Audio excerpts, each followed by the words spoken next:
mucaani Nagaash jedhamu na bukkee jiru kun jechuudha. Yookiin musliima miti. Waan siin jedhe Musliima miti. Naa dhufeera garuu musliima miti. Garuu isin maaliif deeggartu? Inni amantii isaa kan biraadha. Joobaadha. Isin musliima. Nammoo Yesuus irratti ka'ee jaalattu moo isinii? Yesuusuma irraa jibba qabdu moo? Anaan naan galle beektaa? Joobaa ta'uu maalitti beektaa? Beeka bakka ati joobaadha. Normaal. Musliima kana hin jedhu. Joobaadhaan. Joobaadhaati. Abdiyyee qoy. Joobadha itti. Eeyyuu sitti mi? Joobaa ta'uun kee ragaa keeti bakka atumti dogoggorri kee muluun macaafa warra akkasitti micciiran hundi keessaniyyuu jecha akkasiis baatanii kan deeman Yesuus Kiristoos gooftaa miti kan jedhan joobaadha. Ani immoo kan na ajaa'ibe waa'ee kee otoo hin ta'in waa'ee abdii faati. Isaan musliima miti. Namoo Yesuusiin arrabse waaqeffataas haa ta'uu namoo Yesuusiin arrabse maaliif jaalattu sinna? Anna dhibee sinne. Hin arrabsin namuu Yesuus olol qabne malee namni Yesuus arrabse hin jiru. Amma dhaggeeffadhu. Joobadhaa itti. Namni Maatiyoosii boqonnaa 12:36 irratti namni wanta gadhee dubbatu saniif guyyaa firdiitti deebii itti kennuuf jiraadha. Amma ati soba dubbattee sobni immoo wanta gadheedhaa guyyaa firdiitti deebii itti kennitanitti amma? Kanaafiyyuu an amma joobaa miti guyyaa firdiitti deebii kee qopheeffadhu kanumaan xumure. Laaki maaf xumurta? Yesuus gooftaa kee miti uumaa kee miti? Waanni sobaan kabajamu hin jiru kaa waanni dhugaadhaan kabajamu. Sobaan miti uumaa kee miti? Uumaan kiyya Waaqayyo abbaadha maaliif uumaa koo ta'a? Kanaafiyyuu dubbii Waaqayyoo irra dubbii Waaqaa dubbii Rabbiitirra dubbii Yesuusirra dubbii raajotaatirra kan amanan jarroonni kuni maal amanu? Yaada namaa filsifinnaa namaa yaada Waaqayyoo irratti ol ka'e fuudhanii asitti dhufanii ittiin rakkatu malee raajonni kan dubbatan sin hundee raajotaa fi ergamootati irratti dhaabbamtaniidha. Phaawulos Efesoonii boqonnaa 2:20 irratti dhagaan mataa goolee qajeelchumoo Yesuusiidha. Kanaafiyyuu hundeen raajotaa ta'ee ergamoonni dubbii kana hin barsiifne. Phaawulos immoo Galaatiyaa boqonnaa 1:8 irratti namni barumsa nuti isin barsiise kanaan ala isinitti lallabu ergamoota Waaqayyootu maan ta'in abaaramaa yaa ta'an jedheetoo maal godhe nuuf caafee lafa kaa'e jechuudha. Eenyudha ergamoota Waaqayyootu yaa ta'u dubbii nuti isinitti lallabne kanaan ala namni biraa kan isinitti lallabu yoo ta'e ergamaa Waaqayyoo ta'e abaaramaa yaa ta'u jedheetoo tuqaadhaan mirkaneesse jechuudha. Kanaafiyyuu ka'umsi isaa bara 325 eegalee Turtuuliyaan Atnaatiyos, Aariyoos, Nisxiroos jaroonni kun kirikkirii godhanirraan barnoonni kun uumame malee raajonni nun barsiisne Yesuus mataa isaatiin nun barsiisne. Yesuusin Maarqoos boqonnaa 12:29 irratti Israa'el dhagayi ከትእዛዚቱ ፊተኛይቱ ትእዛዝ ጌታ አምላካችን አንድ አምላክ ነው። ሙሴንስ ሞሴራ keessa deebii boqonnaa 6 irratti Israa'el dhagayi Waaqayyo keessa Waaqa tokkicha jedhaniitoo raajonni afaan isaaniitiin dhugaa nuu ba'an jechuudha. Kanaan ala namoonni asitti fidaniitoo ofii ittiin nama amansiisuu hin dandeenye, ofii itti jiraachuu hin dandeenye barumsa sobaa barumsa namaa namtolchee. Isaayyaas boqonnaa 29:11-12 irratti maal jedha? Sabni kuni afaan isaatiin na waaqessaa. Akkasuma kakuu moofaa keessa illee kakuu haaraa keessa illee barumsa namtolcheetiin rakkatu malee barumsa isa ergamootaaf raajotaatii miti. Gabaabumatti abdi. Okay, amma fakkeenyaaf akkuma uummanni Itoophiyaa waliigalee harka baasee muummee ministeeraa filate sanatti isaanillee harka baasanii waliigalanii Waaqayyo abbaa ilma filatanii Waaqayyo ilma hafuura qulqulluu filatanii jechuudha. Eeyyeen ajaa'iba bara. Mee amma fakkeenya Maatewos 28:19 sii caqqasu beektaa? Dhaqaatoo maqaa abbaa ilmaa hafuura qulqulluutti cuubatoo bartoota koo godhaa kan jedhe san jedha miti. Isa sii fidaniiti maal siin jedhu maqaa abbaa ilmaa hafuura qulqulluu Waaqa tokkicha siin jedha. Waaqa tokkichaan jedhu bakka san hin jiru Waaqa tokkichatti sii dabalu jechuudha. Normaalii akka piraayim ministeeriin harka baafamee yookiin paarlaamantiin harka baasee mirkaneessu san barumsa mirkanaa'e malee normaalii ergamaanis waanis harka keessaan qabu kana. سلام. طيب أكستاناني yaani isaan barumsa waaqayyoo isa tokkoffaa kaayyoo waaqayyoo ilma namaa gara biyya lafaatti erge Yesuus Kiristoos illee yeroo dubbatu Maatewos boqonnaa 22 lakkoofsa 36 irraa kaastee haga 40 yoo dubbiste waaqayyo tokkicha kophaa isaa waaqayyo akka ta'ee fi abboomiin inni guddaan isa kana akka ta'ee fi dabalataan ammoo barsiisni raajotaa hundi kanarratti gad dhaabbata jedhee dubbate yeroo dubbatu. So waaqayyo yeroo raajota ergu maal jedhee ergaa ture waaqayyo tokko akka ta'e barsiisuudhaaf. Waaqayyo illee yeroo dubbatu kan akka kootii hin jiru. Maal Isaayaas 45 irratti illee inni yoo jiraate as ba'ee haa dubbatu jedhan. Hafuurri qulqulluun ani waaqayyo jedhee dubbateera. Yesuus ani waaqayyo as ba'ee dubbateera. Kan akka kootii hin jiru jedhe waaqayyo yoo kan jiru ta'e immoo as ba'ee haa dubbatu jedhe. Miti? Right. Ana maalitti na fakkeessitu jedhe. Eenyutti na fakkeessitu jedhe. Eenyu wajjinis wal qixxeessitu jedhe. Kan akka kootii hin jiru jedhe. Yoo kan jiru ta'e immoo as ba'ee haa dubbatu jedhame. Dhugaadha eeyyee. Dubbateera as ba'e. Bakka takkittiitti waaqayyo waaqa inaafadha. Maali isaa wajjin yoo walitti buute aangoo isaa wajjin, humna isaa wajjin, dandeettii isaa wajjin waan kamiinuu aangoo waaqayyootti buunan waaqayyo ani inaafadha. Waaqa ibidda xab godhuudha. Akkas. Ayyee oggaa kan hundaayyuu Israa'eloonni naannoo isaaniitti irraa badanii oggaa 1900 biyya isaaniitti irraa badanii lafa onaatitti biyya garaagaraatti kan bittinnaan sababa dubbii waaqayyoo dhaga'uu diduudhaan waaqa biraa waaqessuu yaaluudhaan waan mataa isaanii duuka bu'aniif jechuudha. Waan immoo waaqa inaafaa ta'eef waan dubbate kana irra darbu waan ta'eef iyyuu firdii hin kennaa jechuudha. Bakkeen takkatti waaqayyo waan kamittuu akka hin fakkeeffamne ofii isaati dubbate jechuudha. Irra deebi'ee Phaawulos lammaffaa Xiimotewos boqonnaa 6 irratti ifa namoonni itti dhiyaachuu hin dandeenye keessa in jiraata isa bichaadha kan hin du'in isa qofa kan hin du'in jedheetoo maal jedha hin dubbata jechuudha. Kanaafiyyuu bakkeen kamittuu wangeela keessaa dhufanii too yaasa'an waanni lama jiraachuu sadii jiraachuu waanni uuman tokkoon ala qaamanis humnaanis dandeettiidhaan kanaan ala wangeela keessa hin jiru. Kanaafiyyuu wangeelli kana labsaa isaan immoo kan labsan kan biraati jechuudha. Tole. So kanaafuu barsiisni isaan amma itti jiran yookaan ammoo wanni barsiisonni kiristaanonni amma qabatanii deemuu jiranii barsiisa Yesuus Kiristoos osoo hin taane barsiisa macaafaallee osoo hin taane barsiisa namoonni walii galanii quba baasanii filatan. Tole amma mootummaa namatu filata. Ayyee. Namatu filata. Nama buusa siimi. Ayyee. Isa kanallee amma fakkeenyaaf amma otoo silaa walii ga'aniiti silaa walii galanii shummatan. Amma otoo walii galeen ammas walga'iin kan biraa kan walga'iin niqaa inni sun yeroo baay'ee taa'ame. Walga'iin akka sanaa otoo taa'ame waaqni kun nurraa haa bu'u ni gaafa waggaa 1000 fa'i dura waaqayyoon goone suni nuuf hin taane waaqa tokkotti nuu haa deebi'u jedhanii otoo walga'ii taa'e uummanni. Gabbuusuu hin danda'u. Akkati yaadutti. By the way, sadarkaa ammaa kanarratti namoonni konseptii san hin qabaatan maaliif odoo godhanii hin danda'ama. Hin danda'ama. Simply baay'ee salphaa ture. Garuu barumsichi hundee gadi fageeffateera sii galee wanti daandiin sobaa daandiin kijibaa dafeet iddoo qabata.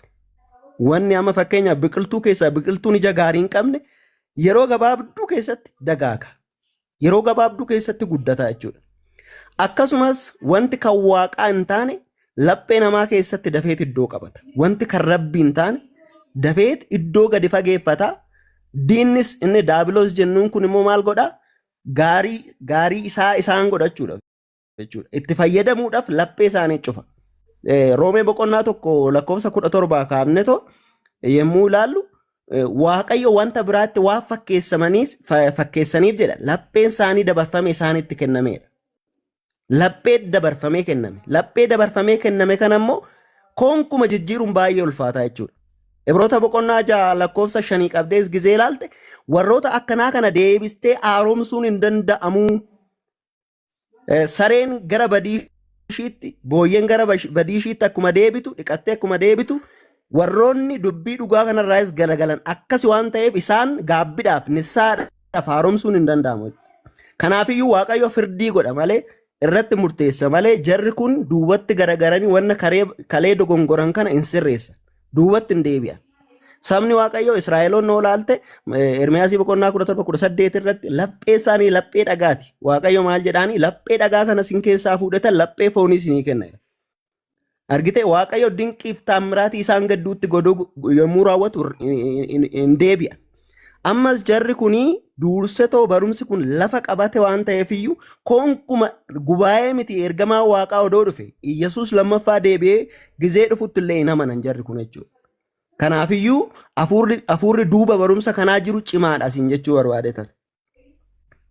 Guyyaa dhiyoo maal jedhe beektaa gurbaan tokko Yesuus Kiristoos ani Waaqayyoodha hin jenne akkamitti Yesuusii waaqessitaa jennaan otoo Yesuus Kiristoos deebi'ee dhufee ani Waaqayyo miti jedhe Yesuusii waaqessuun dhiisu jedhe. Ajaa'iba dhugaa.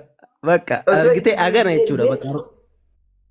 Otoo inni deebi'ee dhufee ani Waaqayyo miti jedhe dhiisu waaqessuu jedhe. Baay'ee si ajaa'iba. Bishishikii itti fakkaata. Dubbichi wanna ati haasoftu kuni waanuma amantii faallaa qabduuf qofa soba dubbatta jedhee waan of amansiiseef tokko lapheessaa jabaateera. Meessi kutaa Roomee boqonnaa tokko lakkoofsa 18 qabeen dubbisaa. Dheekkamsi Waaqayyoo malee jiraachuu fi jallina namoota hundumaa irratti Waaqa irraa hin mul'ata. Isaanoo jallina isaaniitiin dhugaa gadi ni ukkaamsuudha. Argitee? Dheekkamsi Waaqayyoo warra maali? Waaqayyo malee jiraachuu fi jallina namoota hundumaa irratti Waaqa irraa hin mul'ata dheekkamsichi. Isaan immoo jallina isaaniitiin dhugaa gadi ni ukkaamsu jechuudha. Jallinaan dhugaa gadi ukkaamsu. Wanta barbaade odoo ta'eeyyuu deebi'uun isaan baay'ee itti ulfaata. Waa'ee Waaqayyootiif beekuun kan namaaf danda'amu isaaniifis hubatamaadha. Kanaanis Waaqayyo ofii isaanii isaanitti hubachiiseera.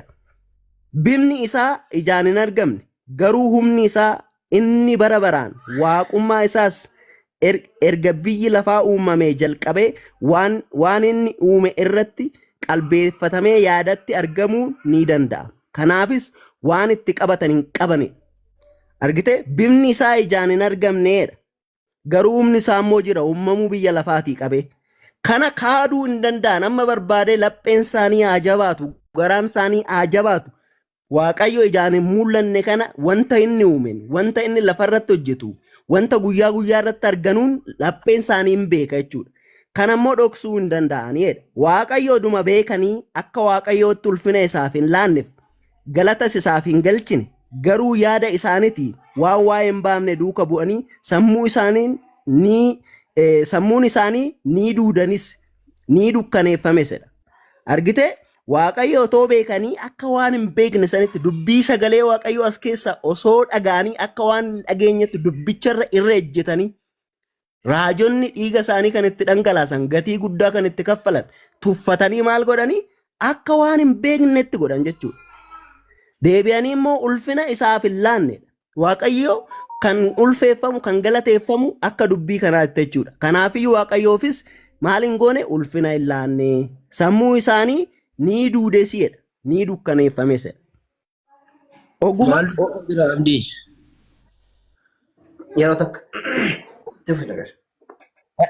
ogeessota otuma ofiin jedhanii gowwooman jedha.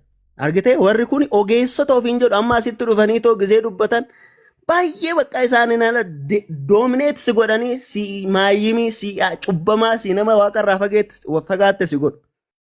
Barumsa maalitti? Barumsa jallinaa isaaniitiin jechuudha. Ogeessota fakkaatu. Ogeessotaa miti wallaaltota. Dubbii kana gowwummaadhaan hin fudhatan.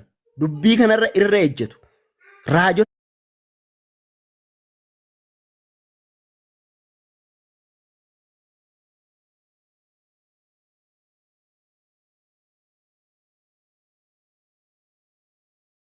hin jedhanii odoo tafalaassafanuu odoo yaada namaa duuka bu'anuyyuu maal ta'anii wallaalanii jechuudha.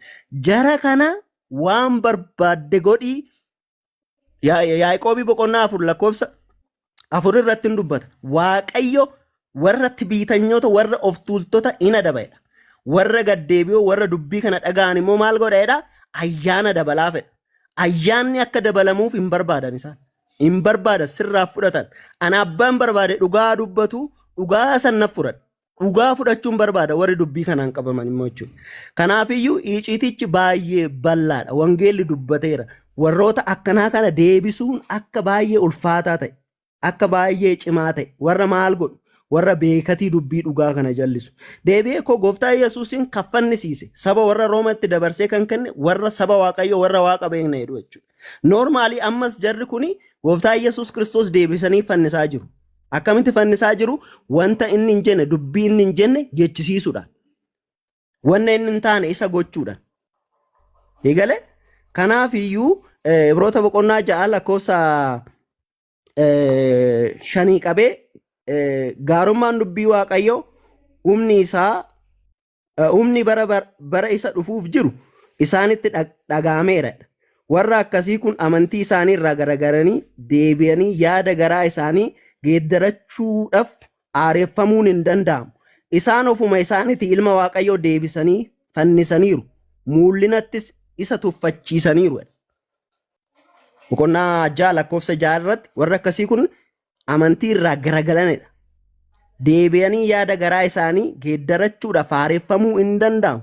Kanaafiyyuu kanan hunda dubbadhee fakkaatti dura naaf kaafte namoonni walii galanii waaqa akka tolfatan kanas amma immoo namoonni walii galanii waaqa tolfame kana diiguu hin danda'an yoo ta'e hin danda'amu. Koonguma jechuudha. Innaa dubbiin isaa kana abdii. Namaaf hin nama. Mee yeroo takka wajjin xumurraa obi hin gaafatta gaaffii yoo irraa qabaatte carraasii kenna obi kiyya waa wahii jedhaan nagaashe. Nagoo amma fakkeenyaaf atamma akka atam fakkeenyaaf warri amma akkana jedhan dhumni isaanii maal ta'a jettee yaadu fakkeenyaaf Kiristoos deebi'ee yoo dhufe otoo isaan akkanatti jiranii inni ani Waaqayyoodha na waaqessaa hin jenneeni akkanumaan waaqessaa jiran. Hafuurri qulqulluun illee Waaqayyoodha waaqessaa hin jenne Yesuus. Isaan akkanumaan waaqessaa jiran. So Yesuus Kiristoos deebi'ee yoo dhufe warra isaan otoo inni na waaqessaa hin jedhin otoo inni Waaqayyo tokkicha qofa ta'uu dubbatu. Yesuus Kiristoos ofii isaatii humna isaatiin waa godhuu akka hin dandeenye otoo dubbatu. Yesuus Kiristoos gara abbaa qofatti waamaa akka ture otoo dubbatu. Yesuus Kiristoos masiihicha akka ta'e otoo inni dubbatu. Didanii Waaqayyoodha jedhanii dhiibanii lakkee ati Waaqayyo jedhanii akkatti dhiiban kana yoo dhufe otoo isaan jiranii yoo dhufe maal jedhaan jettee yaaddaati? Maatewos 25 lakkoofsa 36 qabeenyatti fakkaata. Hoolotaa fi roota gargar baasaadha. Hoolota saniin isa isiniif qophaa'e mootummaa Waaqayyoo isa qajeelonni dhaalassan dhaalaadhaan isiniin immoo deemaa na fuuldura isiniin beekuudha. Noormaalii dubbiin Yesuus dubbate kun dhugaadhaa fi haqa. Wanta kaleessa dubbate kana deebiseetoo gooftaan Yesuus ofii isaatiifuu maal garagareetoo shaaruu hin danda'u. Wanta kalee dubbatame. Kanaafiyyuu deebi'ee dhufuu isaatirratti warra sobaan ati kana ati waaqa ati bakka waan hunda goota ati abbaa wajjin wal qixxaatta lakki ati hin beektotte nummoo hin beekta siin jenne warra jedhuun kanaan firdii bara baraa ibidda bara baraatu isaan eeggata malee fayyina takkitti ittiin dhufan. Maatewos boqonnaa 7 lakkoofsa 21 qabnee gizee ilaallu gooftaa kan naan jedhu maal hin ta'u hin fayyu mootummaa kootti ol hin galu maal kan godhu malee fedha abbaa kootii kan raawwatutu mootummaa waaqatti ol galaa jedhee ofii isaatii maal godheera dubbateera. Kana deebi'eetoo inni mataa isaatiin shaaruu hin danda'u. Maal kan godhu fedha abbaati. Fedhi abbaa immoo maanni gooftaa Yesuusiin ergee namoonni isa dhagaanii karaa sanirra dhufanii gara mootummaa Waaqayyootti akka galan, gara abbaatti akka ga'an. Inni Waaqayyoo fi nama walitti araarsuu dhufeera. Tokkoffaa Xiimotewos boqonnaa 2 lakkoofsa 5 irratti. Inni waaqa fi nama aga walitti araarsuu dhufetti araara kana raawwatee Waaqayyoof amanamaa ta'e. Eessatti seexanaa yommuu qorametti Waaqayyoof amanamaa ta'e. Inni ofiisaa immoo biyya lafaa immoo seexana immoo. Kanaafiyyuu wanta inni hin jedhin warri isa jechisiisan. Wanta inni hin dubbatin kan dubbatan. Firdiitu isaan eeggata malee gara jireenyaatti konkuman dhufan Waaqayyo inni sobaan waaqeffamu hin jiru. Waaqayyo inni akka dubbii isaatti waaqeffama. Dubbii isaatiin ala waa tokko yoo raawwate namni kamiyyuu ol hin galu. እግዚአብሔር ቅን ፈራጅ ነው jedha macaafni ጊዜ dubbatu. ቅን ፈራጅ ነው jechuun murtii qajeelaa kan kennudha jechuudha. Waaqa murtii qajeelaa raawwatu waan ta'eef iyyuu kanumaan asumaan haa beekkatan. Ibidda akka isaan eeggatu. Dubbiin kun seera macaafa fakkeenyaa boqonnaa 30 lakkoofsa 5 qabnee gisee ilaallu dubbiin kun ibiddaan qoramee jira. Warra itti abdataniif gaachana. Akka isin sobsiinne akka isin zalamne yookiin እንዳይዘልፍ ሐሰተኛም እንዳያደርግ በቃሉ ላይ አትጨምር አትቀንስ. dubbii kanarratti ittiin dabalin irraan hir'isin akkas goote sobduu si godha si saalfachiisa si qaanessadha. Deebi'ee mul'ata Yohaannis boqonnaa 22 lakkoofsa 18 fi 19 irratti nama dubbii macaafa raajii kana dubbatuuf nan akeekkachiisaadha. Macaafa kana nama dubbatuuf nan akeekkachiisaadha. Namni macaafa kanarratti waa tokko dabalee abaarsa as keessa jiru maqsaftii as keessa jiru kan isatu itti dabalama. Namni dubbii kanarraa irrise immoo carraansaa Yerusaalem aaraa fi muka jireenyaa sanirraa maal godha in irrata. Waaqayyo inni dubbii kanatti hin dabalin abaarsa sitti dhufa jedhe. Carraa keetitu mootummaa waaqaa keessaa irrata jedhe kun deebi'ee aasaa kalee aasa'e hin garagarchuu hin gaabbu waan ta'eef iyyuu ibiddatu eeggata. Kanaaf diyye. Raajota fudhattaa Nagaash. Raajonni jiru jettee yaadda? Amma raajonni dhugaa jiru jettee yaadda? Anama jiran kun warri amma jiran kun amma raajii ebalu jedhanii amma akkasitti dubbatanii timbiitii dubbatanii Yesuus akkasitti natti dubbatee jedhanii warri gariin ammoo hello Yesuus jedhanii illee Yesuusitti illee yeroo itti bilbilan argina. Yeroo garii ammoo dhufee faayidaa akkas ta'e minaamin jedhanii yeroo dubbatan dhageenya. Ati amma raajonni amma jiran dhugaadha jettee fudhattaa? Koonguma dhugaa miti. Waaqayyo waa'ee daabboo fi waa'ee Ameerikaa dubbatu hin jiru. Kaayyoo Waaqayyoo tokkoof tokko kuni raajonni hafuura hunda hin amaninaa. Tokkoffaa Yohaannis boqonnaa 4 qabdee gisee ilaalte hafuurri inni kan Waaqayyoo ta'e Iyyasuus Kiristoosin akka dhufe fooniin akka dhufe dubbataa. Hafuurri inni dhugaa inni sobaa sun immoo waa'ee biyya lafaa dubbataa. Warri biyya lafaatiif dubbata waa'ee biyya lafaa hin dabartaa hin ceetaa maal jedhan kun hafuura waaqarraa yookiin raajota waaqaa odoo hin ta'e raajota ba'an raajota seexana warra seexanni isaan muude jedheetti amanaa jiru.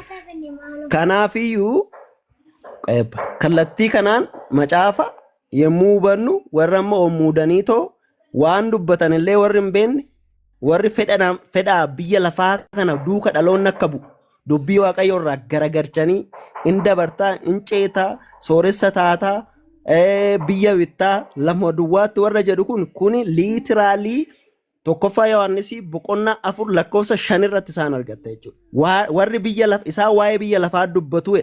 Biyyi lafaa immoo isaan dhaga'a. Warri kan waaqayyoo hin taane maal godhu jara kana hin dhaga'u.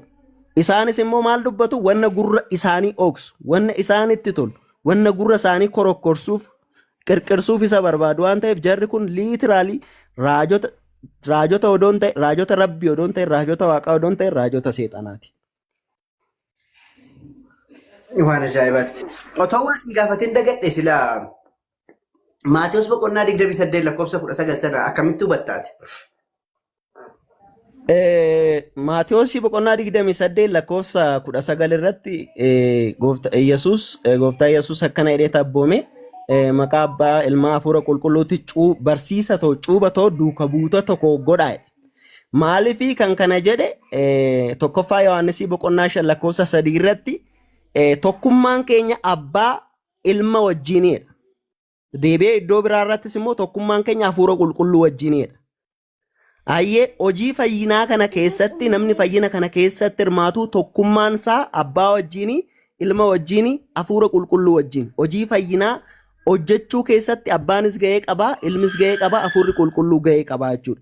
Kanaaf gooftaa Yesuus abbaatti ilmatti hafuura qulqulluutti cuupha ta'u duuka buutota koo godhaa kan jedhe kanaaf malee waaqa sadiitti waan abbaa ilmi waaqa tokko hafuurri qulqulluu waaqa tokko deebi'ee abbaa waaqa tokko jechuu barbaadeeti miti. Asumattuu waaqa tokko kan jedhu hin jiru kutaa san irratti olaaltee amma fakkeenya maqaa abbaa ilmaa hafuura qulqulluu waaqa tokko hin jedhu isaan dhumattoo olaalteeraatti.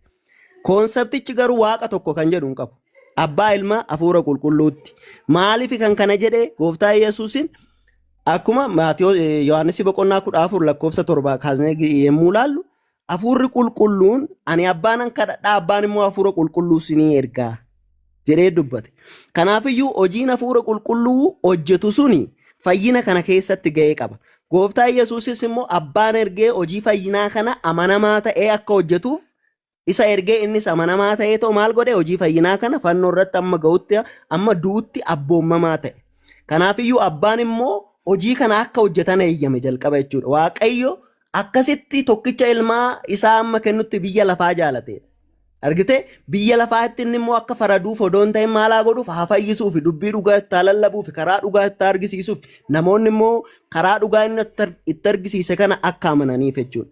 Kanaafiyyuu tokkummaan keenya abbaa wajjin ilma wajjin hafuura qulqulluu wajjin waan ta'eef malee waaqa sadii waan ta'aniif miti abdii. Ilmi hafuurri qulqulluun maalidha? Ilmiif hafuurri qulqulluun ilmi hojii isaa fooniin lafarratti erga raawwatee deeme wanta ilmi hojjete kan ammoo hafuurri rabbii sun namoota laphee namootatti irratti maal akka hojjetuuf hojii akka hojjetuuf gara dhugaa beekutitti akka isaan geggeessuuf. Amma hafuurri qulqulluun hafuurri waaqayyooti jechuudha. Hafuurri waaqayyoo kun maal godha? Namoota gara dubbii dhugaatti sammuu keenya keessarraa nu keessa jira. Maal goona gara hammeenyatti odoon ta'in gara gaariitti nu geessa jechuudha. Kanaafiyyuu hafuurri qulqulluunis hafuura rabbiiti.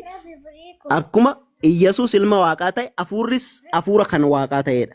Lachuuyyuu maal godhanii namoota gara daandii fayyinaatti gara daandii dhugaatti nama geessanii jechuudha. Sun qaaman tajaajilee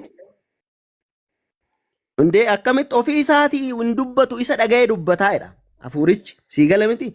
Waan immoo wanna ofii hin dubbanne wanna namni itti himuu miti waan hunda danda'aadha jenna miti. Ofii isaatii hin dubbatu wanta dhaga'ee san dubbataadha. Normaalii amma asnaanyi sigaa asnaanyi manfas kan jedhamu jira. Hafuura kanaayyuu iddoo lamatti irree laaluu dandeenya isa bal'inaa yeroo biraa laaluu dandeenya. Maatiyoosii Yohaannisii boqonnaa 16 fi 14 irra kan jiru kun hafuura gosa lamatu jira. Hafuura jajjabeessa yookiin immoo asnaanyi sigaa kan fooniin nama jajjabeessuu fi hafuuraan kan nama jajjabeessu jiru. Ergamoon nama fakkeenyaaf asnaanyi manfas jedhamu yookiin immoo hafuuraan kan nama jajjabeessan raajonni immoo asnaanyi sigaa jedhamu. Amma fakkeenya hafuura jedhamanii too kan caqafaman raajota keessaa warra ergaman keessaa jiru deebi'anii immoo ergamoota hin mul'anne manaafisti warra jedhaman san keessaas jiru jechuudha. Kanaafiyyuu kallattii hafuurri ittiin hiiknu kana kallattii kana lamaaniin hiikama malee noormaalii hafuurri qulqulluu waaqa kan jedhu kun konkuma hin adeemsisu jechuudha. Okay, Yesuus illee waaqa kan jedhu hin deemsisuu jechuudha. Noormaalii inni akkamitti deemsisa seete? Warra faarsaa 82 lakkoofsa 6 irratti isiniin kuticha baasetanii tokkicha hin dubbisnaa akka namoota biraatiifis ifa ta'u. እናንተ አማልክት ናችሁ አልኳችሁ jedhamti. Kana Iyyasuus wangeela Yohaannisii boqonnaa 10 lakkoofsa 33 qabnee gizee ilaallu warri Yihuudotaa warri Fariisotaa maa jedhaniin Iyyasuusin nuyi dhagaadhaan kan sireemnu waan hojii gaarii hojjetteef odoon ta'inii waaqa waan of gooteef jedhanii gaafatan.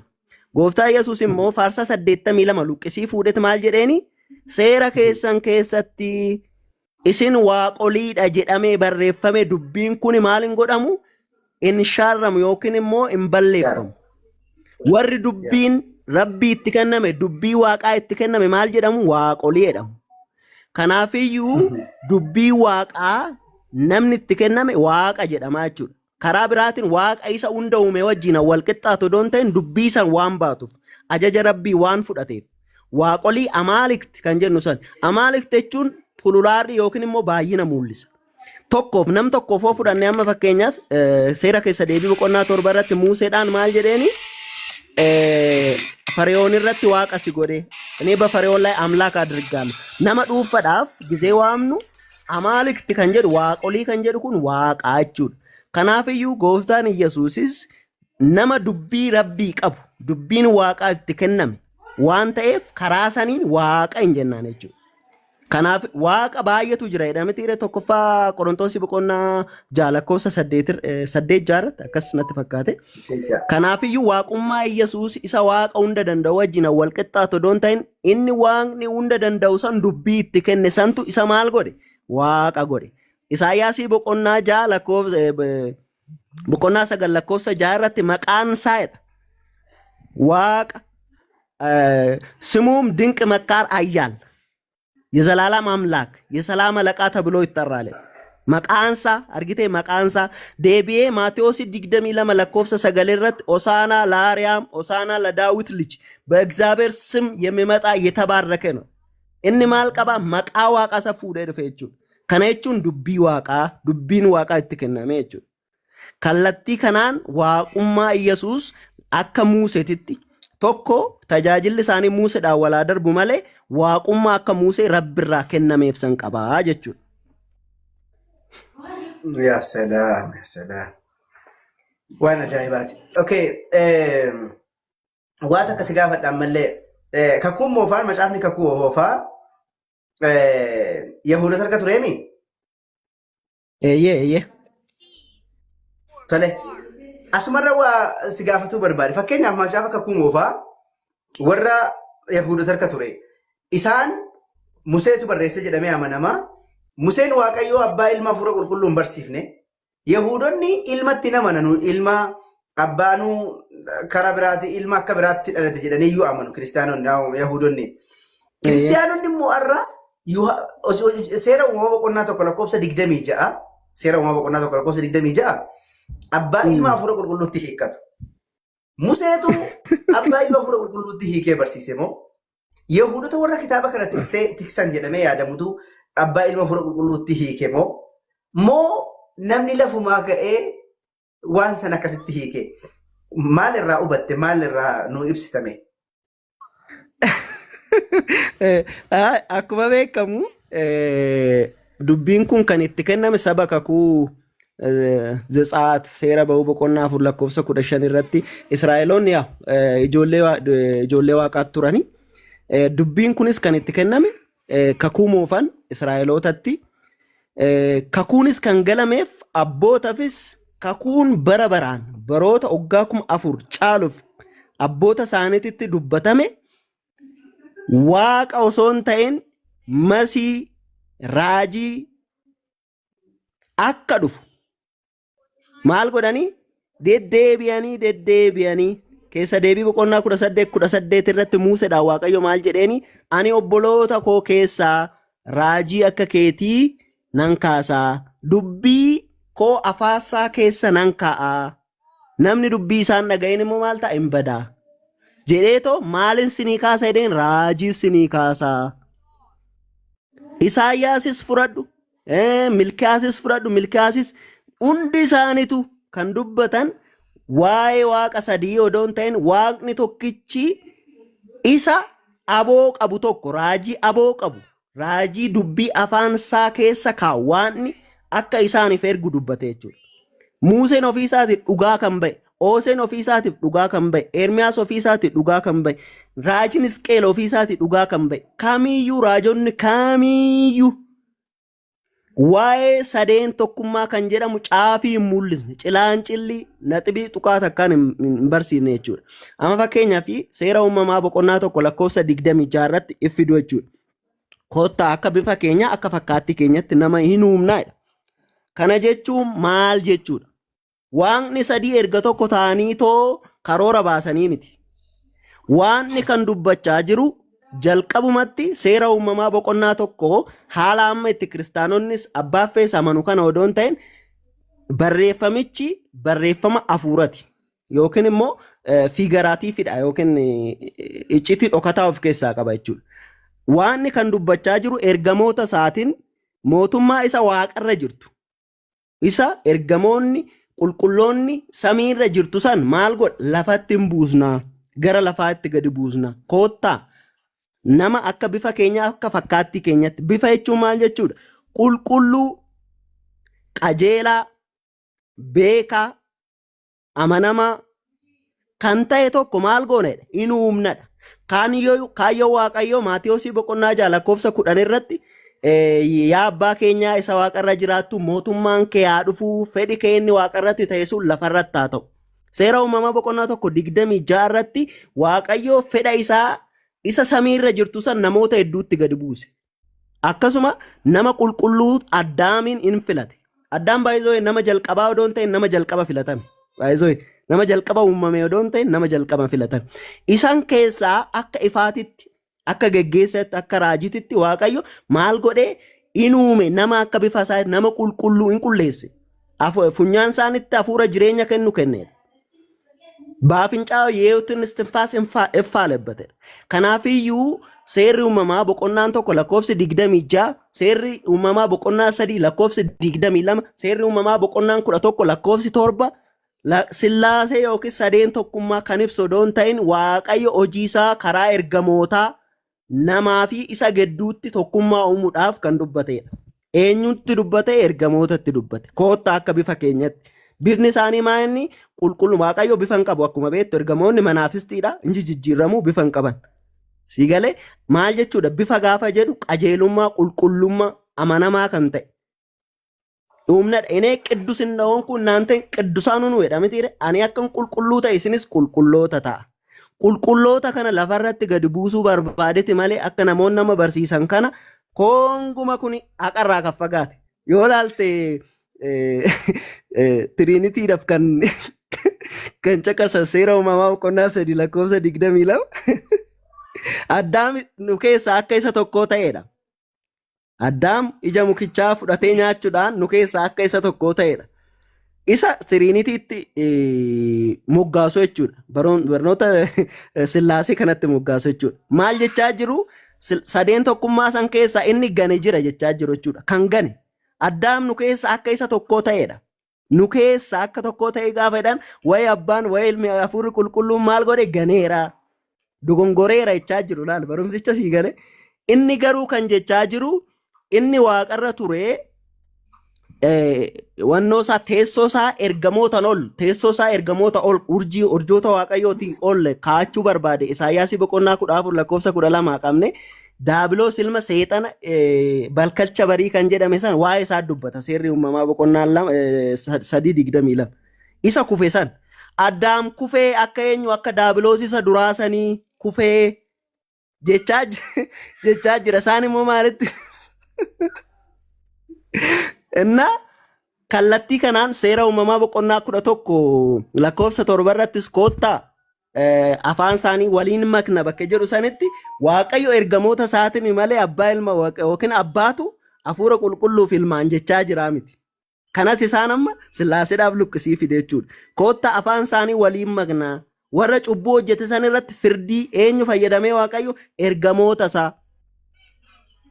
Inni malaakin bafiitu ilkaaloo basuu fiit urkus nagaraatti sira ergamoota koo si fuuldura nan ergaa isa fuulduratti waan hamaan hojjetina. Jedheetoo waaqayyo karaa ergamootatti hojjeta malee nam sadii ta'anii gubaa'ee teessoo sadii samiirra kaawwatanii kan jedhu hin jiru jechuudha. Kana yaanni kakuu moofaa keessa Assalamu alaikum warahmatullahi wabarakatuh. Waalaikum salaam warahmatullahi wabarakatuh Ustaz Farhan. Nagaa shakkan fayyaa keeti ziloo sin fayyaa keessani.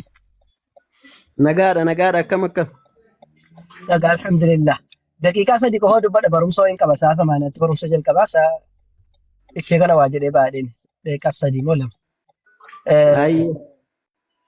Galatoomi nagaa fi tuuftu inshaallaati baay'ee namatti tola. Ijoollee warra komantiitiif waa jechuu barbaade dingata akkuma warra mana banuuf illee hubachiisa. Banagaraachin namoota niikneemii isaanii daangaa darbanii barreeffatanii dhufanii gashiyyuun barbaachisu magaluu baatanii nuuf fayyadanuuf hin fayyadan. Kan akka sirreessaa quraanaa qortuu maaloo minaamini qo'attuu quraanaa hojjette weelkaan qo'attuu quraanaa naan kootu seenu qo'attuu qo'adhu quraana. Okay? Quraana maa sirreessi ta'e luka jal'ate farraba jal'ate yoo sirreeffachuu jalqabdanii jechuudha. Macaafa keessan hin qoranne maal quraana intineettu sun maal quraana qorta. Kanaafuu qo'attoo taate ol seentoo hin taane adabadhii fi galataa isitti taphtaa guutuu ol gashuu ilka keessatti ol gashtaan isin isaa. Jala teessaa iddoo qo'atte taa qo'atte maal jechuudha. Fuutanii dhuma samiirra ol abbaa sagal kaa'aa oltanii bor ma'uu jettanii dhiyyina. Quraana eenyu quraana kan qoratu maal taate qoratti quraana. Quraana kan qoratu kan beeknu ulamaa otan waa'ee quraana keessaniiti quraanoloojii waan jedhamu qoratanii kan wanneedhan namni quraanoloojii barachuu barbaade immoo kan waamee qabite wanna jedhedha. Akkasuma lafa aqamee qortuu quraanaa ol gashee eessatti ol gashita. Keessaa qorattu jala teesse. Tole sirreessaa quraanaa achuma taa'ee wanni qubee kee sirreeffadhuudhaani indaanan agar sa'aatiin natti deema jira dhiifama. Himuu barbaadeen warra ol gasheettan adaba qoradhaati ta'a. Warri mana bannus nama akkasii adabatti gochuu kanas maqaa isaa sirreessitee nuuf taanaan jilma taa'ee taappaa godhu. Fedhe mana isaa banatu abbaan fedhe. Tole nagaatti oola. Ustaz Farhaan galatooma barakadha dhugaa keessanii. Mee Ustaz Farhaanin dubbisuu barbaada abdi. Dubbisayya. Ustaz Farhaan. Mucha sa'aatiin jaalalaa darbeera maal barbaadde? Kamee alla ko salaam diyu jirtanii? Tahandahu salaam. Salaam lana እግዚአብሔር ይመስገን. ፎሎና ደቢሳ ከይሳን ሲን በርባዴ ስለ ፍቅር አላወራም እኔ።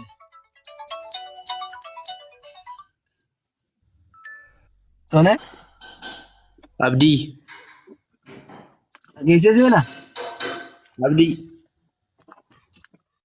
ያላ ጭፈቴር ፈቃት ተቃጋባ ከኝ ኡስታዝ ወላሂ ሰገለኝ እረት ሲን ረብል ብላማ ጅራ አየ በቃ ከንጀለ ስለ ፍቅር አላወራም ግን ኢንሻአላህ መልስልሻለሁ ሲንጀል ቱናሚ ለገና ማፋራ ማርፋስ እንደበደ ደረጃ ከየነም በከነማ ፍቅር ወጀና ሰው ወላሂ ዋይት ሲን በርባኔ ማለት ስለ ፍቅር የሚ አየ ኢንሻአላህ ያላ ሰላም ኦኬ ታንክ ዩ ያቃነ ለይ Ayya Ustaz Farhaan barakadha. Asumaanuu ijoollee keenya asumaan dhugaa keessani.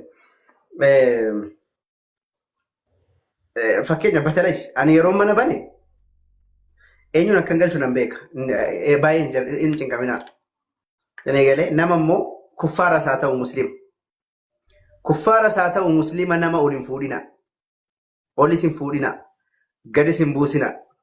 Kafarees haa ta'u. Shahadaa isaa qabatu. Beekaa isaa ta'u. Wallaalaa isaa ta'u. Fira bareedaa isaa qabaatu. Fira beekaa isaa qabaatu. Eegalee obboleessa beekaa isaa qabaatu. Abbaa beekaa isaa qabaatu. Ustaaza beekaa isaa qabaatu. Nama ol hin daddarbina. Ol hin fuffuudhina. Tan eegalee achumatti hunda namaayyuu. Nama kamuu wayibsin hin jedhe. Nama jalas hin fiigina. Nama jalas hin fiigina. Yeroo takka obboleessoo yeroo takka yeroo takka. Nama jalas hin fiigina. Abbaa barbaade. Yoo namni amane jala hin fiigina. Beeluun barbaachisu. Yoo namni amanes jala hin fiigina. Yoo namni kafares jala hin fiigina. Sinii galee. Samoon ammoo bara kana yaani yoo namni kafares waan akkasii dhiisa namni kafarraan islaamummaa keessaa ba'eemi. Abdii iyyuu rabbiin nu haa tiksu hunda keenya iyyuu. Abdii illee maal ta'e? Anfooloo waan jettu jirti mi tiktokii. Anfooloo waan jettu gadi qabda. Yoo barbaade immoo bilooggoota ma'asalaama biraa galte. In faarsinis in arrabsinis. Namni immoo yoo gara islaamummaa dhufes assalaamu alaikum baga nagaan dhufti allaqe. Ol daddarbuun hin barbaachisu. Yoo inni deemes gad daddarbuun arrabsuun hin barbaachisu. Gabaabaa. Wallahi waan kana ustaazonni keenya yeroo baay'ee dubbatu. Ani nafi nima dubbadhe malee Ustaaz Farhaan illee Ustaaz Awwal illee ustaazonni keenya yeroo baay'ee dubbatu waan kana. Irra deddeebiidhaan illee dubbatameera. Qalbeeffadha akkanuma walirraa haa beeknu yaa jira keenya. Walumarraa haa beeknu. Jedhee galee walirraa haa beeknu bakka. Maaliif jennaan yeroo hunda waan tokko irra deddeebiin hin barbaachisu. Nama kamuu haa ta'u. Nama gaarii nama hamaa kamis haa ta'u. Abbaan amanee ofii fi abbaan kafarees ofirratti kafare. وقل الحق من ربك فمن شاء فليؤمن ومن شاء فليكفر مالك جنان إنا أعتدنا للظالمين نارا أحاط بهم سرادقها وإن يستغيثوا يغاثوا بماء كالمهل يشوي الوجوه بئس الشراب وساءت مرتفقات للذين آمنوا وعملوا الصالحات كانت لهم جنات الفردوس نزلا خالدين فيها لا يبغون عنها حولا أندو بك قبسما قب أندو بك قبسما قب يو أمانة بك قبسما قب يو كفر بك قبسما ما تسجن كده nama mana qabu haadha manaa qabu ilmaan qabu makiinaa jireenya isaa qabu wajjin maalii cinqamta akkana bar akka nama mana ijaarratee makiinaa qabaa haadha warraa qabaa ilmoo qabaa ati garuu qullaa ala kana dhaabbattee bakka itti galtu iyyuu hin qabdu nama saniif cinqamta maal si cinqe hin cinqamina nama jala sin fiigina nama soliin fuffuudhina abbaa fedhee haa ta'u waliin fuffuudhina gadis buustanii intiraan jedhina hundaafuu likkima likkisaatti. Akkasitti adeemnu wanni kun yeroo baay'ee deddeebi'amee dubbatame akkas waa malee manni naaru akkasumatti hundumayyuu akkasumatti intinaa jedha rabbiin isin barbaachisa. Ustaas Farraa waan dubbattan qabdu? Tu waan dubbadhe illee badu wanta baay'ee isin dubbadhu garuu yeroo baay'ee itti ofaa oluu keenya argaa qalama sadii fudhannee haasofni bareedaadha nu obsaa jiru jamaa of kiristaanaallee ijoollee keenya irraa osoo barbaade. Waa hundumaayyuu akkaataa bakka qabasnii galee fakkeenyaaf namni yogaa amantaa islaamaa keessa ka deemu taate mas hin dinqin akkamis hin dinqa sila dhufanitti goranii yoo deeman maalmis hin cinqa namni waa hin baranne immoo yoomuu yaa'u no fakkeenyaaf nama meedaa keessa jiru wayii nama godaa keessa toon wayii fiddee mana barumsaa galchite yoon baratu ta'e kottu mana barumsaa galchite hin baratu taanaan maali achi watti deebi'a boris iddoo qumaara odeessana keessa deebi'a nama qumaara taphachuu bare beektani qumaara taphachuu bare kottu baradhu jettanii yoo barumsa hin baranne bakka barumsa galchite dhaqee sa'aatii barumsaatti achi keessan oolu taanaan maal jijjiirama warra barumsa barsiisanii fi warra baratan barattoota hojii walitti bakka taanaan maal faayidaa qaba mana barumsaa naqa jedhee yoo yeroo hunda kan inni bilbilee haasa'u warruma qumaara wajjin taphataa ture ta'e fakkeenyaaf saayikooloojikii baasanii himu jira. Nam tokkoon sigaaraa xuuxa amala kee kan akkaawuntii jenneef nama akkasii faana kan dhaabbannee fi kootu jedhamee iddoo wayii yoo achi godhamee jedhe yeroo hunda jaraa naasaa ta'e yeroo hundumaa taa'ee waa'ee sigaaraa dhumaa saba hoo taate maal jijjiiramni isaati. Faayidaa tokkoon maaliif jenna mi'aa yoo sigaaraa dhiisanii nama dhiisu mi'aa haasaa warra kanaa ijoollee bakka gaarii ooltu kanaan arganne mallee mucaa kun bira dhufe malee waliin haasee itti siqee hubateeni ijoollee kana hin laalle. Sini galee kanaafuu namni gaafa islaamummaa dhufe yoo baratee maal jedhe keessatti qaxxalee dhaabate itti sooke. Tole yoo sana hin taane garuu nama cal jedhee dhuma dhufee islaamummaa osoo seenee keetti utuu hin baratiin cal jedhee maaliif nama garrama isin hin garramiina. Ganaa waan baay'ee ta'uu mala gara fuulduraatti maaliif jennaani nuuf ka'umsaa dhingata isaaniif immoo kufaatiidha. Isinii galee saniifuu waan argitan hundatti ajjabamedha. Hin deeme nagaatti komantii isin godhina laayikii isin godhina maa ofii keessanii argeera jettanii cal jechuu dandeessan nama kafare wayi. Anamma yoon arge laalee dhuman irra darba yoon arge karaa irratti. Kara deemaadha karaa irratti ishee argee bira darbe falaas. Waan kara deemaa karaa irratti argitan cal jettee harki keessa waasaaf malee hin ta'u harki keessa iyyu malee hin ta'u. Maslahaan mafsadaan barannee musliimni maaliif akka warra kaanii taatani? Yoon kana godhe maaltu maslahaa ta'a amantii kiyyaa yoon kana godhe mafsadaa maaltu godha? Qubaan amma xuqne isin agarsiisu nutti hin ta'u. Bakka amantii kiyyaa mafsadaa maslahaa kan qabu yoon kana godhe moo hin dhiiseera. Fakkeenyaaf amma asirratti yookiin nama akkis caffartu wayii argee laayikii godhe yookiin riipoosti godhe yookiin immoo fidee subhaanallah. Maslahaa mafsadaadha amantala sana sirra fidee kaa'uun koo bukkee kaa'ee subhaanallah jechuun koo balleessaan jira mafsadaadha kun maslahaa isaa laalee dhiisee bira darbe yoo silaa sababa kootti nama meeqatu intala sana fidee dhufee ilaala akka kanatti waa hubadhaa ijoollee muslimaa waa hunda jala fiigdanii waa hunda jala komentii gootii waa hunda jala laayikii gootii kamiin dandeessu meesin natti baa kan maatii dandeessu moo kan madaamii dandeessu moo kan asirraa durii isa dandeessu moo waa meeqa dandeessan hunduu ulfaata isinii galee so hundayyuu walakkaa dhumatti gochaa isinii jechuu barbaada rasittiin tokko natti hin kaarti haaloo. Bannataachuu abdii suusii oduu tan qabaa eenyutu kafare? Ishi. Garana dhukkube oduudha. Khalaas inshaallah takkadhee sin deebi'a daqiiqaa 10 akkas itti fufa. Viidiyoo cufadhee dhuma ta'a. Hayya ustaas barakadhash barakallahu fiikum. Akkasi lakki waan nama dubbataan jiru seenaa waan namaatii miti akka waliigalaatti itti dubbanne. Galaasuun kana namoota ijoolleen quba namatti siin qabina hawaas hin jedhina waan walii galaasuun abdiin kaamnanii naase waan magara fuulduraatti ta'u hunda akkas dubbanne nuti waan kanarraa waan walii waliigalatti galaati yaa. dirqamaadha malee waa'ee nama maatti beekna nuti. Akkas Keessa namaa rabbi qofatu beeka. akkas. Ilmoo nuti Ustaaz Farhaan ilmaan isaanii jedhamna. Namni ammoo ilmaan ofii mul'ata argee fa'aa gorfachuu danda'a. Waan gara fuulduraatti yaadee xiinxalee gorfachuu danda'a. Nuti nu gorfatanii gorsa isaanii itti dhaggeeffanne malee waan nama tokkoyyuu miti, waan nama kamiyyuu miti akkasii baradha. Akka waliigalaati jechuudha. Akka waliigalaatiitti barumsa waliigalaa jedhama inni kun. Barumsa waliigalaa jedhama. Hayyee akkasii warri sagantaa jettan sagantaan inshaallah ni eegala. Inshaallah sagantaa abbaan interviyuu keenya har'aa xiqqoo yaa salaam yaa salaam yaa salaam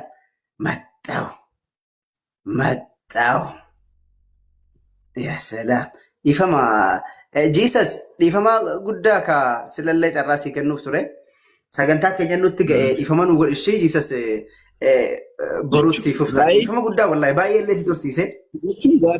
Gaaffii miti. Gaaffii miti.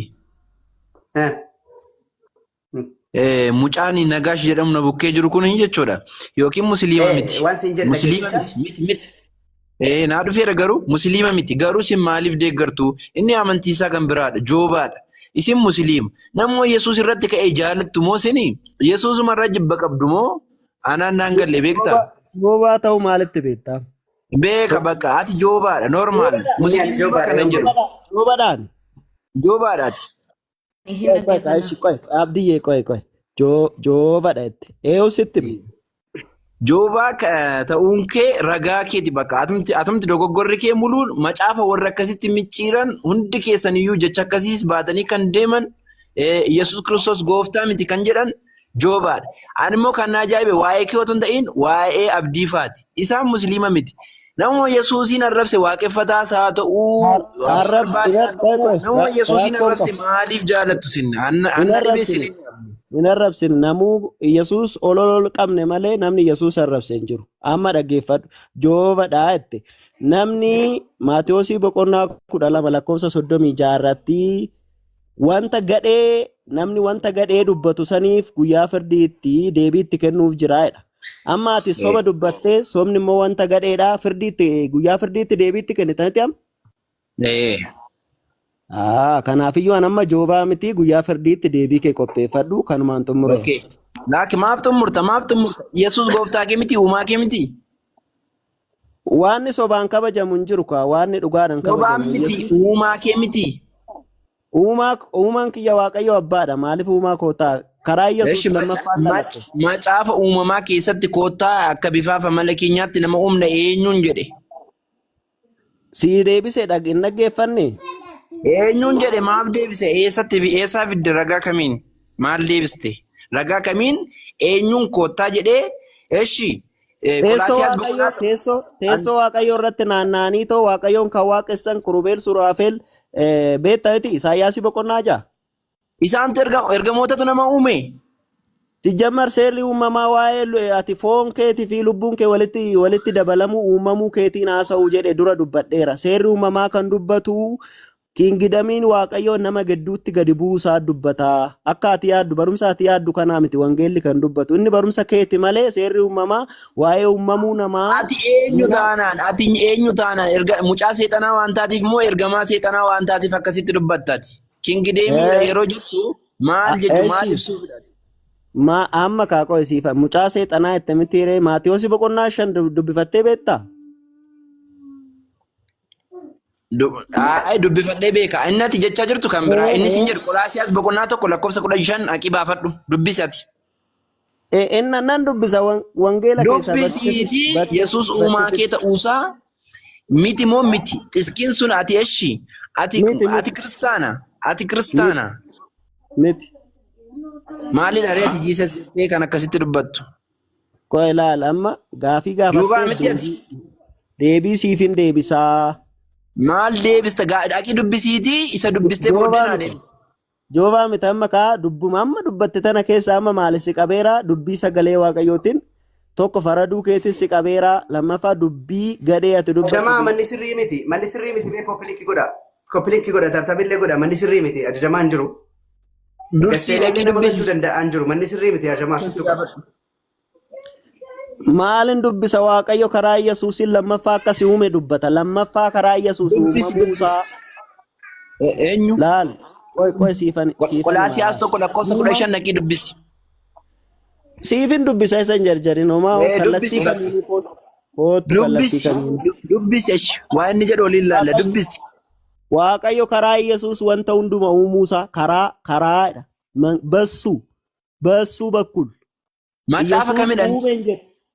Macaafa Amma fidde kam? gara. Anuma Macaafa amma kam? fidde gararra. Macaafa kaminni? Kinoo hin Ani siin dubbisna dubbisa. maal salphaadha. Ah, Salphaadha. Qolaasiyaasii tokko 15. 15 rakkoo maal qaba? Tara gaaggeemaa rakkoo hin qabu. Wangeela immoo. Eeshi Kiristoos fakkeen dhiifama afaan gujiitiin baase. Amaariffaan hundi dubbisa.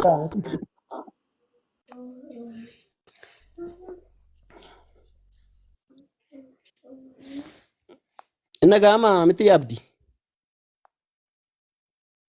Inni gaama daqiiqaa shan qofa qabdu sagantaa biraa Ayyee. eegalu deemna daqiiqaa shan qofa qabdu itti fufaa.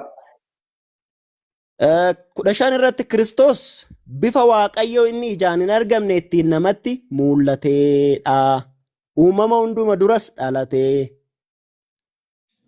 Wanti Waaqa keessa jiruu fi wanti lafa irra jiru hundinuu wanti ijaan argamuu fi wanti ijaan hin argamne warri teessoo irra taa'anii fi warri mootummaa qaban warri bantii Waaqa keessa gooftummaa fi aboo qaban jedhamanii sodaataman isaan uumamanii wanti hundinuu karaa isaa uumamee maal jechuudha ree? Maal jechuudha inni? Maal jechuudha?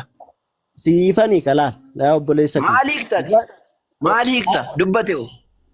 Isaan Maal uumamani kan jedhu dubbate. Maal hiiktati? Waa lama dubbate qoy karaa isaa uumamaniidha. Karaa jechuun maal jechuudha? Waa lama dubbate lachuu siifanii ka oo barbaadde jechuudha. Tokko maal isaan uumamanii jedhe maaltu isaan uumame? Waan isaan uumame kana Efesoonii boqonnaa 2 lakkoofsa 10 fi lammaffaa Qorontoosii boqonnaa 5 lakkoofsa 7 irratti deebi'ee Efesoonii boqonnaa 4 lakkoofsa 24 irratti ati karaa gooftaa Yesuusiin uumamuu kee akkam lammaffaa dhalachuu kee nuti hojii harka isaatii waan gaarii akka hojjennuuf immoo karaa isaa uumamne lammaffaa Kun dhalachuu barsiisa sobaati. Kun barsiisa sobaati. Obboleessa koo wanti aaboo qaban wanti biyyi lafaa kun itoo hin uumamiin jedha laali. Malee isa ka erga ani dhaladheen jedhum itoo eela homti tokko hin uumamiin hundumtiyyuu harka isaatiin uumame karaa isaatiin uumamee jedha mitiire. Qolaasiyaan istirii maxaafa አይደለም maxaafa istiriitii mitiin waa'ee fayyinaa fi hojii gooftaa Yesuus dubbata siigalee istirii dubbachaan uumamuu biyyee fi maalii saayinsii naannootii miti bar macaafa maaliti macaafa dubbii sagalee waa'ee fayyinaa ina cabarbariin obboleessa koo macaafni akka ati hiikaa jirtu kama miti. karaa jechuun maal jechuudha? Qoy karaa jechuun maal jechuudha? Karaa isaan uumaman kan jedhu. Eesh isaan uumaman kan jedhu maal jechuudha? Ishii bichaa maa qabattere waa meeqa Maalleen isaan uumaman kan jedhu. siifan ibsaa dhaggeeffadhu. Alamaa waqa xiyyaata አይደለም ስማ ቆይ yeo wangeelli kuni kan dubbatu Kiristoosin uumama hunduma gararraa jiraachuusaa kana jechuun maal jechuudha? Isa kakuu haaraa kana keessatti Waaqayyo karaa Yesuus wanta hundumaayyuu akka uume kan dubbatu malee uumama waa'ee aduu waa'ee samii waa'ee galaanaa waa'ee maalii an dubbatu miti. Maaltu kakuu haaromsi kun karaa gooftaa Yesuus Kiristoosin akka uumame kan dubbatudha. Maaltu uumame karaa gooftaa? Maali dhaggeeffadha sobaa jirta na dhaggeeffadhu naafis gizee kenniiti. Yesuus Kiristoos isaafis akka uumame isa wajjiniinis akka uumame ati isa asii deebista ofuma keetti iskiidhaan deebista. Uumaa meeqa jira? Tokko. Kaminni abbaadha moo Yesuus uuman kun? Abbaan Yesuusitti jira. Yesuus immoo hafuuratti jira. Hundumtuu walitti jiru. Maal asitti tokko Yesuus uumee naan jechaa jirta. Abbaan eeraqe gizee Yesuus uumu. Yesuus laaligaa. Isa ati jette kanatu abbaatti fidagaa. Karaa isaa yeroo jette abbaan bira jiraachuusaa. Orgee okay? Isaaf uumame yeroo jedhu immoo abbaan isaaf kennuusaa. Isa uumame kana abbaan isaaf kennuusaa argisiisa. Okay? Abbaan ilmaan kana uume dheetoo wanna abbaan uume fi wanti ilmi uume lamatu jira jechaa jirta. Abbaan an uume ilmi kan uume. Indo goggoriin akkas jedha Itti miti ree kenneetti. koottaa. Koottaa Itti jedha koottaa kenneetti. dhaqnee lakki indo goggoriin koottaa dhaqnee akka bifa keenyaatti maal goona jedhee nama uumnaa jedhe. Isuma kanatu isa kana dhaqee maal godhe ibsa godhe. Macaafni qulqulluu iddootti wal faalleessu hin jiru kanaaf. Ati immoo maal jettee? Isa Koottaa jedhe uumame kun isa. eenyu? Kaminni koottaa kan jedhe kun abbaadha moo ilma? Kaminni koottaa jedhee ta'awwan gubaa'ee sabsabaa waamu kun eenyu? Gahuu baay'ee sabsabaan jedhu macaafni qulqulluu akka inni dubbee Koottaa akka jedhe. inni dhaggeeffadhu koottaa Koottaa jedhe. jedhe. Abbaatu jedhe. Eenyutu eenyuun jedhe? Eenyutu Eenyutu eenyuun jedhe? jedhe? Abbaatu koottaa jedhe. Abbaan eenyu fi eenyuun koottaa jedhe? Hafuura qulqulluu fi Iyyasuus Kiristoosiin. Eessa turanii iyyuu isaan?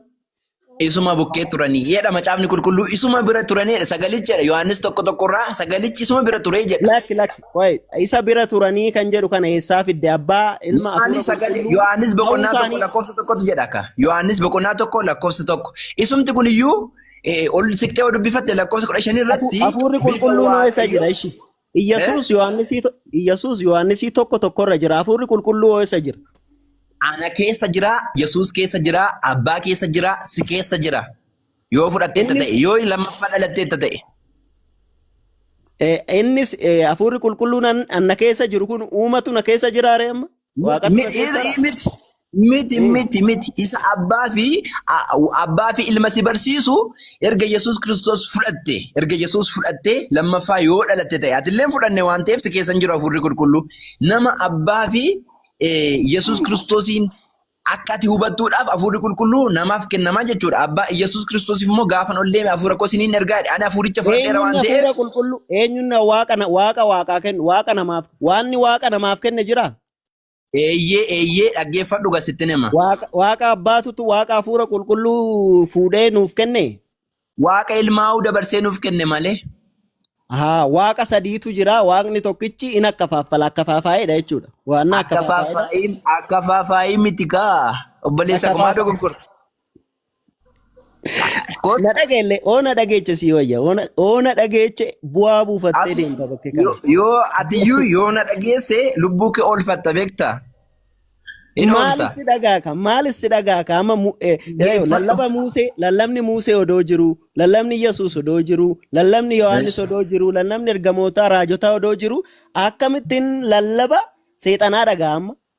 Anis akkamitti na dhagayi waan naan jetteef dabar. Na dhagayi waan naan jetteef atiyyuu na dhagayin siin jedhe maaliif? Nagaash.